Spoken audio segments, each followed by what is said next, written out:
Be ready, start. It is settled principle of law that the evidence of interested or related witnesses should be considered with caution, and until and unless it is found to be trustworthy, the conviction of accused on the basis of evidence of related or interested witness is not justified. In view of the discussions made above and considering the unnatural conduct of PW1 and PW2, I am of the considered view that they are not proved to be eyewitnesses of the incident of enticing away victim by accused or appellant in presence of co-accused persons or otherwise, and their testimony is neither reliable nor trustworthy. In the present case, the only eyewitnesses of the incident, PW1 and PW2, are admittedly closely related witnesses, and their conduct has been found unnatural in not disclosing and not helping the first informant. The conduct of father of the victim in not lodging the FIR and not appearing before the trial court for stating on oath that his daughter is missing and has been enticed away by the accused or appellant with the help of other co-accused or otherwise, and the conduct of PW3 or first informant, who himself is a law graduate and is also alleged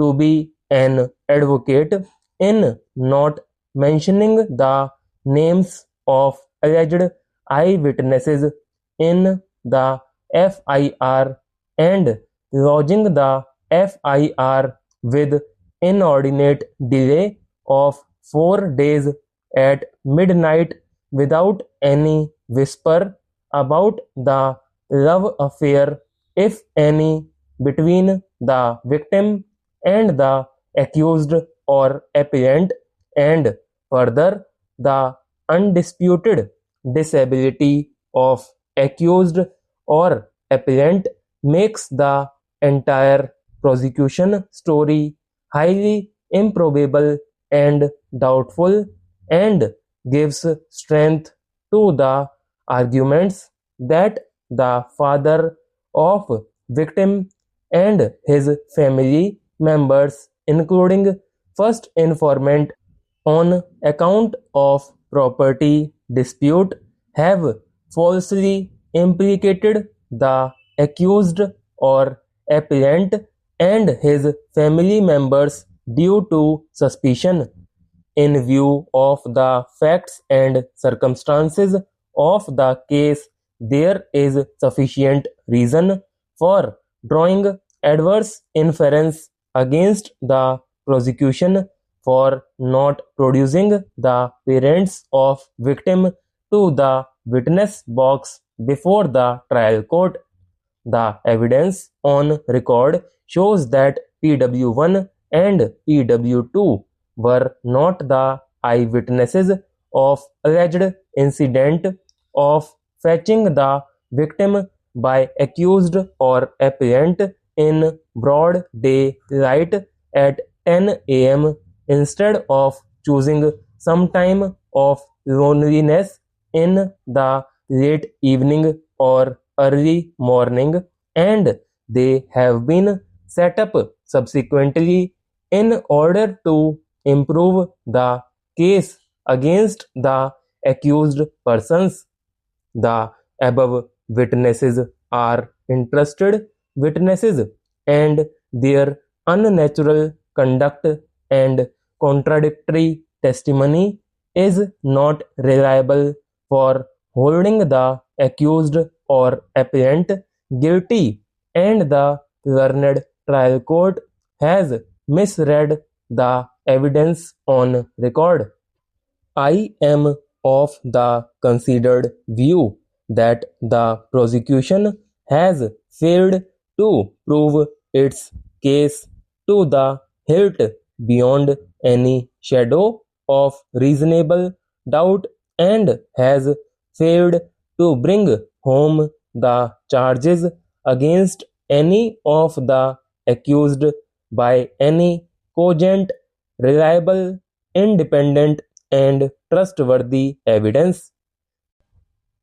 Considering the totality of facts and circumstances, it is a fit case where the accused or appellant is entitled to be given the benefit of doubt, and the prosecution case is liable to be rejected. The accused or appellant is also entitled for an order of acquittal.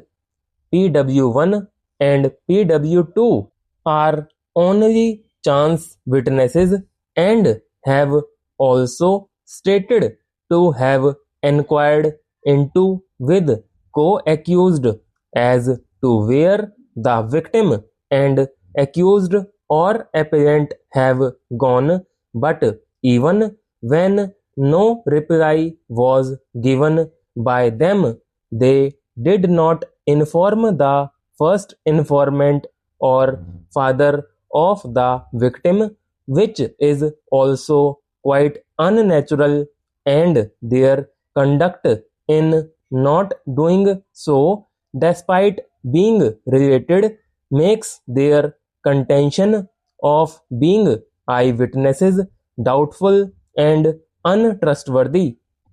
Similarly, on alleged asking by PW1 and PW2 from Rajendra and others, not giving any threat by them is quite unnatural, while on mere enquiry by the first informant, they allegedly threatened him. The first informant has not assigned any reason when neither he was eyewitness of the occurrence nor got any information from alleged eyewitnesses. Then why and on what ground he approached the family members of accused or appellant, that is co-accused persons, for inquiring about the victim?